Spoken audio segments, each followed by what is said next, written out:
여러분 안녕하세요. 풍성한 삶의 유혜연입니다. 자, 오늘은 품격 있는 어른으로 살기 시리즈. 그래서 한번 쭉 나가보겠습니다. 그런데 시작하기 전에 혹시 구독, 좋아요, 알람 설정 안 하신 경우는 지금 이 시간 해주시면 저희가 앞으로 컨텐츠 준비하고 하는 데 힘이 될 것 같아요. 자, 오늘부터는 품격 있는 어른으로 살기. 이 어른에는 살짝 장년, 노년 이런 걸로 포함을 하죠. 여기에서 품격 있는 노년으로 살기 이러면 요즘 노년은 진짜 80대, 90대잖아요. 그래서 그때 사실 바꾸면 좀 늦어요. 5, 60대부터 이 품격 있는 어른으로 사는 것을 열심히 습관화하면은 정말 우리가 그 남은 시계를 좀 더 품격 있고 멋있게, 아름답게, 행복하게, 의미 있게 살아갈 수 있을 것 같습니다. 자, 2020년 2월에 한겨레 신문에 이런 기사가 났어요. 연명 치료 거부서라는 거 들어보셨죠? 사전, 연명, 의료, 의향서. 너무 어려워요. 제가 보고해야 돼요. 사전, 연명, 의료, 의향서. 무슨 말씀인지 다 아실 거예요. 어떠한 병이나 이런 상황이 돼서 자가 호흡이나 이런 어려운 것들이 있을 때 나는 이런 연명을 하고 싶지 않습니다. 나는 그런 거 하지 말아주세요 하는 연명 치료 거부서에 사인을 하는 건데, 이런 것이 들어오면서 거의 50만 명 정도가 작성을 하셨대요. 도도에서 어떤 시에서. 그래서 어떤 시에서 이런 걸 작성을 하시고 나오시는 이제 어르신들을 기자가 한 분씩 인터뷰를 한 거예요. 그래서 기자가 어르신 무슨 이유로 이렇게 연명 치료 거부서에 사인을 하셨어요? 그랬더니 어르신들이 자녀들한테 부담 주기 싫어서 그래. 또 어떤 분들은 아이고 그 인공호흡기 그런 거 끼고 그러면 막 돈 많이 나온다 그러잖아. 또 이러는 거, 아이고 없는 살림에 내가 짐이 되면 안 되지. 뭐 이런 것들. 아니면 아이고 내가 뭘 더 살겠다고, 이런 답을 하셨다는 거예요. 사실 그런데 이 답을 뒤집어 보면, 정말 이게 진심이었다면, 정말 뒤집어 보면 자녀들에게 부담되기 싫어서, 그러면 자녀가 정말 부담이 안 된다면, 자녀가 하루에 100억씩 버는 사람이라면, 그러면 본인은 그거를 갖고 정말 연명 호흡기를 낀다든지 이렇게 살고 싶으신 거였나요? 라고 물었을 때 대부분 아니라고 말씀하셨다는 거예요. 그거는 아니지요 라고 말씀하셨대요. 그래서 무엇이냐면, 진심은 무엇이냐면, 기자가 이렇게 얘기해요. 그러나 대화가 길어질수록 많은 어르신들께서 죽음의 시기만 연장하는 불필요한 치료보다 존엄한 죽음을 막고 싶어 한다는 것을 알게 되었다라고 기자가 이 기사를 정리를 합니다. 제가 이 기사를 보고 많은 생각을 했어요. 왜 한국 어르신들은, 우리나라 어르신들은 이런 상황에서 왜 연명치료 거부서를 사인하셨어요? 질문했을 때 저는 존엄한 죽음을 맛보고 싶습니다. 그런 어떤 의지 없는 삶도 없고 생각이 없는 그런 연명치료는 하고 싶지 않습니다라고 말씀을 안 하고, 아이고 자식들이 힘들어, 자식들의 부담 주면 안 돼, 이렇게 대답하시는 걸까를 좀 생각을 해봤어요.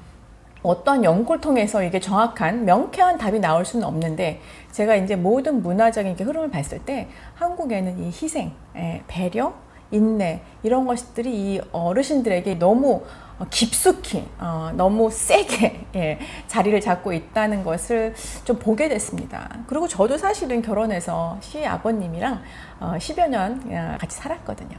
근데 아버님이 이런 경우가 있었어요. 저희가 이제 옛날에 미국에 있을 때, 한국은 어버이날 있잖아요. 근데 미국은 어머니 날이 있고 아버지 날이 있어요.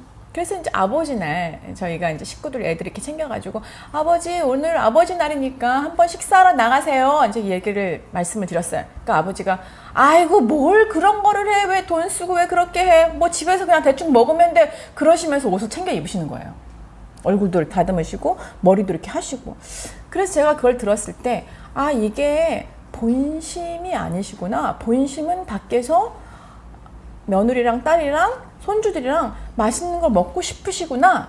그런데 툭 나오시는 말씀이 뭐 그런 거를 해, 돈도 드는데 집에서 대충 먹어, 이렇게 말씀하시는 게 깊이 깔려있는 희생, 헌신, 짐이 되면 안 돼, 이런 것들이 사실 내 마음과 내 말이 불일치한다는 것을 알게 되었습니다. 그래서 품격 있는 어른으로 살기 1탄에서는 나는, 내 소통의 주제가 나는이라는 것을 굉장히 기억하셔야 돼요.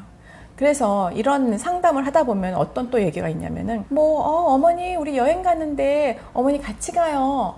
그러면 어머니가 아이고 니들끼리 가, 늙으니까 가면 뭐해, 뭐 이런 경우. 어머니 오늘 저녁 외식하러 가고 싶은데 어디 가서 뭐 먹을까요? 그러면 아유 대충 아무거나 먹어, 난 니네들 좋은 게 좋아 라고 하시는 경우 있습니다. 그럴 수도 있습니다. 정말 그럴 수도 있습니다. 자식들이 여행 갔을 때 아무렇지도 않게 스스로 괜찮으실 수 있습니다. 그런데 안 괜찮으실 수도 있잖아요. 안 괜찮으면 안 괜찮다고 말씀을 하셔야 된다는 거예요.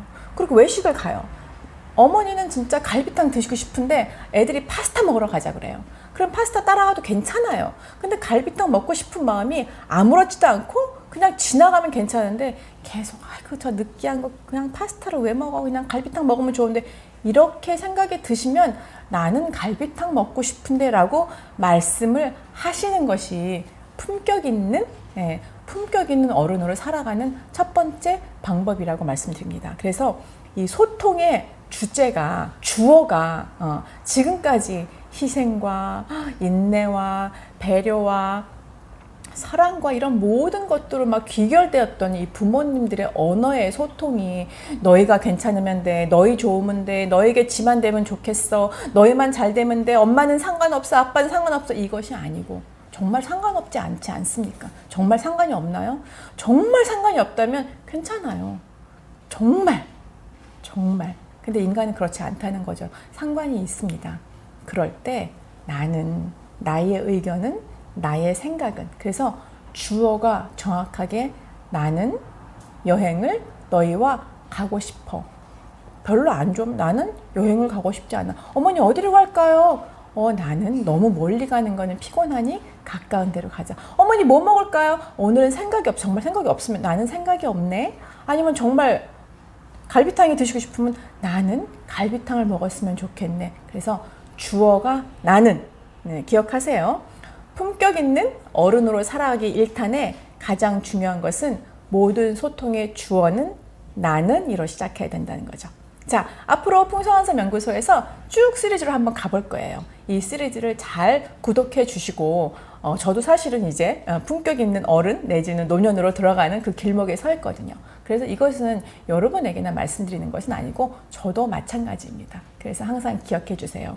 나의 언어의 소통의 주어는 나는으로 시작하고 나의 생각, 나의 마음, 나의 의도를 담백하고 깔끔하고 정확하게 전달하는 것이 품격 있는 어른으로 살아가는 첫 번째 발걸음이라는 거 기억해 주세요. 풍성한 삶의 유혜연이었습니다. 감사합니다.